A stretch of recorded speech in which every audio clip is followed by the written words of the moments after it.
خدا سے بڑھ کر اپنے مشکلات سے نجات چاہیے. ہمیں خدا سے بڑھ کر اپنے جو موٹیوز ہیں ان کو پورا ہوتا ہوا دیکھنا چاہتے ہیں. ہم اس بات کے اندر پھنسے ہوئے ہیں کہ میں نے گھر بنانا ہے اور مجھے اس کے لیے دن رات محنت کرنی ہے, مجھے اپنے بچوں کو اسکولنگ کروانی ہے, اچھی ایجوکیشن دلوانی ہے, مجھے اپنی لائف کے لیے پلان کرنا ہے. میں جن حالات کے اندر گرفتار ہوں مجھے ان سے چھٹکارا چاہیے. لیکن سچائی یہ ہے کہ ان حالات سے چھٹکارے کے باوجود بھی ہمیں حقیقی نجات نہیں مل سکتی. ہر شخص اس بات کا طالب ہے کہ جس جگہ پر میں ہوں میں اس جگہ سے آگے چلا جاؤں. خواہ وہ اس کی گھریلو لائف ہے یا آفس میں ہے یا اپنے محلے میں ہے یا لڑائی جھگڑا ہے یا گھر کے اندر تنگ دستی ہے, کسی بھی طرح سے کوئی بیماری ہے. ہر شخص یہ سوچتا ہے کہ اگر میں اس معاملے پر غالب آ جاؤں, اگر میں اس حالات سے نکل جاؤں تو میں آسانی سے دعا کر سکوں گا, پھر میں دن رات چرچ جایا کروں گا, پھر میں کلام پڑھوں گا. جی نہیں, ایسا نہیں ہو سکتا. آپ اپنے حالات سے رہائی کے باوجود بھی خدا کے طالب نہیں ہو سکتے. ہمارا سب سے بڑا گناہ ہی یہی ہے کہ ہم خدا کے طالب ہی نہیں ہیں. عدن کے اندر یہی کچھ تو ابلیس نے کیا تھا. خدا سے اس نے فوکس ہٹا دیا آدم کا. اس نے آدم کا فوکس اس کی اپنی ذات کے اوپر لگا دیا کہ تم خدا کی مانند ہو جاؤ گے. تم مطلب تمہاری ذات, آدم تو, تیری بیوی, تیری آنے والی نسلیں خدا کی مانند ہو جائیں گے. یہی تو وہ گناہ تھا. خدا کی طلب نہ رہی آدم کو اور وہ پھل اس نے کھا لیا. کیا وہ پھل فقط آدم نے کھایا تھا؟ نہیں, وہ پھل میں نے بھی کھایا تھا, وہ پھل آپ نے بھی کھایا تھا.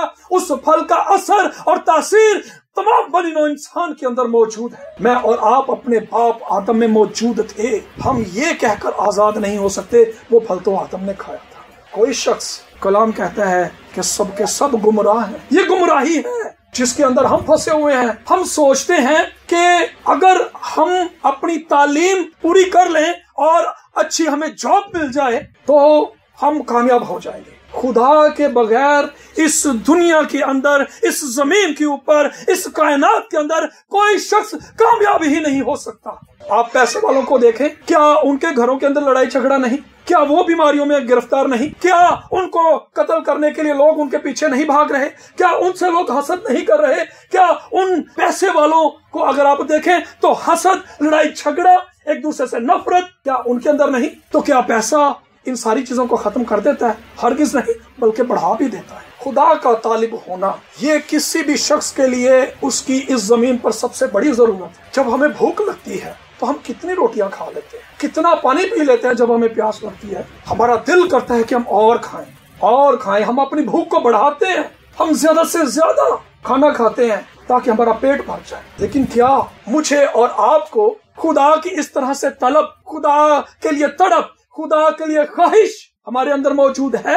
اگر نہیں تو یقین جانیے کہ یہ سن ہے, یہ گناہ ہے. ہمیں رونے اور چلانے کی ضرورت ہے, ہمیں ماتم کرنے کی ضرورت ہے. جیسے کوئی ہمارا اپنا عزیز ہم سے بچھڑ جاتا ہے, ہمارا دل ٹوٹ جاتا ہے, ہمارا دل پھٹ جاتا ہے, ہم روتے, چلاتے اور ماتم کرتے اور غم کرتے اور وہ غم ہمیں کھا جاتا ہے. کیا خدا سے جدائی کا غم, کیا خدا سے دوری, خدا کا طالب نہ ہونے کا غم ہمارے اندر موجود ہے کہ آج ہم خدا کے طالب نہیں, ہم خدا کے لیے وقت نہیں نکالتے, ہمارے پاس وقت نہیں, اور ایکٹیویٹیز اور کام, گھر کے دھندے, بچوں کی دیکھ بھال, رشتہ داروں کی طرف آنا جانا, ان کا پتہ کرنا, یہ سب چیزیں ضروری ہیں اس زمین کے اوپر. لیکن خدا کا طالب ہونا اس زمین پر سب سے زیادہ ضروری ہے. اگر آپ اس زمین کے اوپر کامیاب زندگی بسر کرنا چاہتے ہیں, خدا کے طالب ہوں.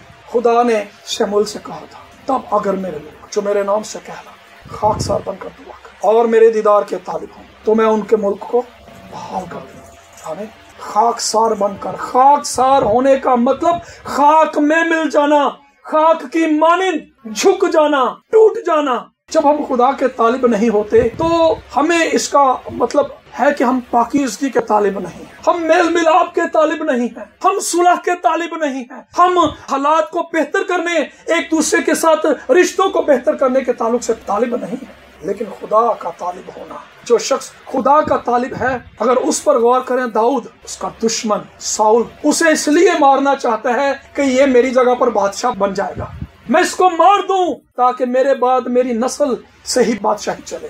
وہ ایک بیابان سے نکلتا ہے، دوسرے بیابان میں بھاگ جاتا ہے، جنگلوں کے اندر چھپتا پھر رہا ہے، داؤد بھاگ رہا ہے، لیکن وہ اپنے دشمن کے خلاف کوئی منصوبہ نہیں بنا رہا، کوئی خیال، کوئی سوچ اس کے اندر موجود نہیں۔ اور زبور کے اندر 63 کے اندر وہ کہتا ہے، اے خدا تو میرا خدا ہے، میں دل سے تیرا طالب ہوں، خوش اور پیاسی زمین میں جہاں پانی نہیں، میری جان تیری پیاسی اور میرا جسم تیرا مشتاق ہے۔ اس کی ارنسٹ نیڈ، اس کی سب سے بڑی ضرورت یہ تھی کہ اس کی خلاصی ساؤل سے ہو جائے، ساؤل اسے نہ مارے، اس کی جان بچ جائے۔ وہ کہتا ہے کہ ایک تو اس کا دشمن اس کے پیچھے لگا ہوا ہے، لیکن جہاں جس حالات میں ہے وہاں پر پانی بھی نہیں، اسے نہ اپنے دشمن کی فکر ہے نہ اپنی ضرورت کی فکر ہے، وہ خدا کا طالب ہے، اسے پتا ہے کہ میری ضرورت میرا خدا ہے۔ اور جب وہ خدا کا طالب اور مشتاق تھا تو کیا وہ اسی حالات میں رہا؟ کیا اس کا دشمن اس پر غالب آ گیا؟ کیا اس کے دشمن نے اس کو مغلوب کر لیا؟ کیا اس کا دشمن اسے مار سکا؟ کیا خدا نے اسے اس کے دشمن کے ہاتھوں میں کر دیا؟ کیوں؟ کیونکہ وہ خدا کا طالب تھا۔ وہ روتا اور چلاتا ہے، تڑکے میں تینوں، ہماری کوئی چیز گم جائے نا تو ہم کیسے ڈھونڈتے ہیں نا، بسترے اٹھاؤ، کلین اٹھاؤ، سارے گھر نو پٹھا سیدھا کر دیو، جنی دیر لب نہ جاوے سانو چین نہیں آندا۔ سارے نوں پھر واری واری پوچھنے، یار ایتھے میں انگوٹھی رکھی سی، ویکھی سی تسی؟ ایتھے ہی سی، پتہ نہیں کدھر چلی گئی، کسی نے چوکتے نہیں لگی۔ جب تک ہمیں مل نہ جائے ہم بے چین رہتے ہیں، وہ خیال ہمیں نہیں چھوڑتا۔ لیکن خدا جو ہم سے دور ہو گیا، کیا ہم اس کے ایسی تلاش ہے ہمارے اندر؟ داؤد اپنی اس تمام حالت کے اندر فقط خدا کا طالب ہے، اسے خدا کے علاوہ اور کچھ نہیں چاہیے۔ اس لیے خدا بھی اس کے بارے میں کہتا ہے، داؤد میرے دل کے موافق ہے، کہ داؤد جیسا میں چاہتا ہوں، مجھ سے بڑھ کر اور کسی چیز سے محبت نہیں کرتا۔ نہ اسے بادشاہت سے محبت ہے، نہ اسے مرتبے سے محبت ہے، نہ اسے اپنے ماں باپ سے، خدا سے زیادہ محبت ہے، نہ اپنے بہن بھائیوں سے، اسے کسی چیز سے ایسی محبت نہیں، بلکہ وہ زبور میں کہتا ہے کہ میں دوسرے دیوتاؤں کے سامنے تیرے نام کا چرچا کروں گا۔ ہاللیلویا۔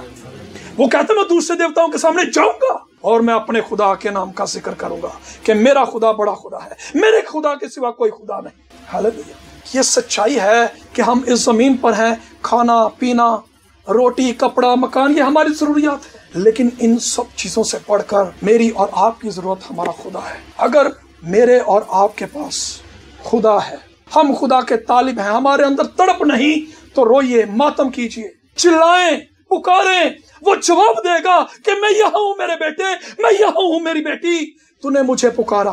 پادری شہزاد صاحب کی گواہی آپ سبوں نے سنی، لائنوں کے اوپر جب یہ ٹرین کا انتظار کر رہے تھے، رو رہے تھے، تو خداوند یسوع مسیح جب یہ رو رہے تھے ظاہر ہوئے، انہوں نے کہا، بیٹا تو نے زندگی میں پہلی بار مجھے پکارا ہے اور تیرا یسوع یہاں پر موجود ہے۔ ہاللیلویا۔ جب میں اور آپ خدا کے طالب ہوں تو کیا خدا ہمیں جواب نہ دے گا؟ خدا نے ابراہیم سے کہا تھا کہ تیری قوم، تیری نسل جو ہے 400 برس تک غیر قوم کی غلامی میں رہیں گے۔ 400 سال تک کیا خدا بھولا رہا؟ خدا عین اس وقت پر جب اس کا ٹائم پورا ہوا، خدا نے اس کی نسل کو مصر میں سے نکال لیا۔ آمین۔ کیونکہ خدا نے ابراہیم سے کہا تھا، اور یرمیہ نبی کی معرفت جو خدا کا کلام تھا بنی اسرائیل قوم کے لیے کہ 70 سال اسیری میں رہیں گے، تو کیا وہ 70 سال سے زیادہ عرصہ اسیری میں رہے؟ نہیں، ایک دن بھی نہیں۔ خدا ایک منٹ بھی نہیں رہنے دیتا غلامی کے اندر۔ خدا اپنے عین وقت پر، دانیل نے یرمیہ کے صحیفے کو پڑھا، اس نے کیلکولیٹ کیا، اس نے حساب کتاب کیا، وہ 70 سال پورے ہو گئے نہیں۔ خدا سانو یاد کر کے رہائی دے گا۔ آمین۔ خدا 70 سال کے بعد بھی اس کو وہ کلام نہیں بھولا۔ 500 سال سے زیادہ جو قاضیوں کا دور ہے، وہاں پر اگر آپ دیکھیں تو خدا ان سالوں کے اندر جب وہ خدا کے طالب ہوئے، تب خدا نے ان کو چھڑا لیا۔ فقط کیا؟ خدا کا طالب ہونا، روئیں، گھٹنے ٹیکیں، خدا کے آگے جھک جائیں، اسے سجدہ کریں کہ خداوند مجھے تیرے سوا کچھ نہیں چاہیے، نہ سونا، نہ چاندی، نہ ہیرے، نہ جواہرات، نہ اس زمین اور اس کی شان و شوکت، فقط مجھے تیری ضرورت ہے، مجھے تیری ضرورت ہے۔ اور وہ شخص جو خدا کو پا لیتا ہے، اس زمین پر سب سے خوشحال شخص، سب سے خوش اور شادمان شخص، سب سے مطمئن شخص